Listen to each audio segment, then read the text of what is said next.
much the bad things always feel so good?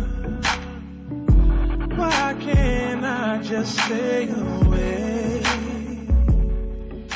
I remember the moment when I started writing about my personal life and like how it helped me evolve as a songwriter. So it got to the point where I just started writing these very personal songs, these very personal moments, and for me it was about sharing them, whether I share them with one person or a million people. There's love and pain and beauty and ugliness all around us all the time, and if you just kind of absorb it and take it in, you can always have something to write about. You know, I had my influences coming in with hip hop and church and all this different stuff like that, but when it was time to create, it was all about what is here.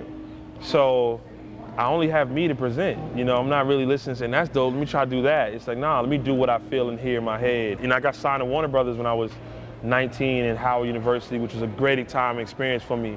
But that was a very humbling moment, like the whole deal and doing a song but the deal not working out. It was really, really crazy. And from there I got into like just songwriting and production and didn't really think, well, maybe the artist thing ain't for me. Very rare do people really make it through that. You know, there's the Anthony Hamilton, who I've known for years, saw him go through label to label to label and finally make it out there and become this big artist. And for every one of those that we see, there's thousands that don't make it. And I didn't want to be one of them.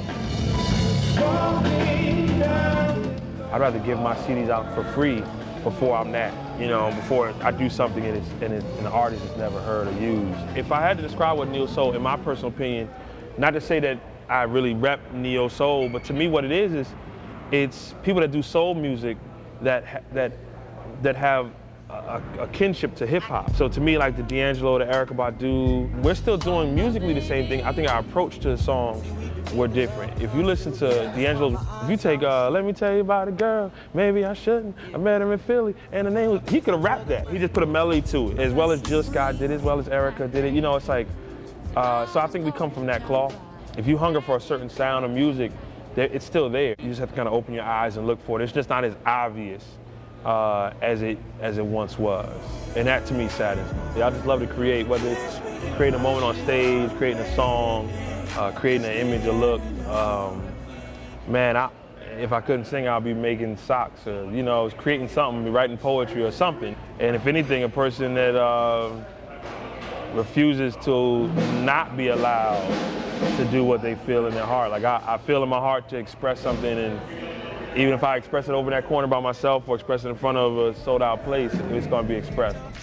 If you don't have a lane, create your lane. Create it. Like I so applaud people that have their own lane, you know, and if that's anything that I have, like, I got my own lane because it's like, okay, you're not letting me go down here, I'm going to pave this and go down that way and just try to expand that lane possibly.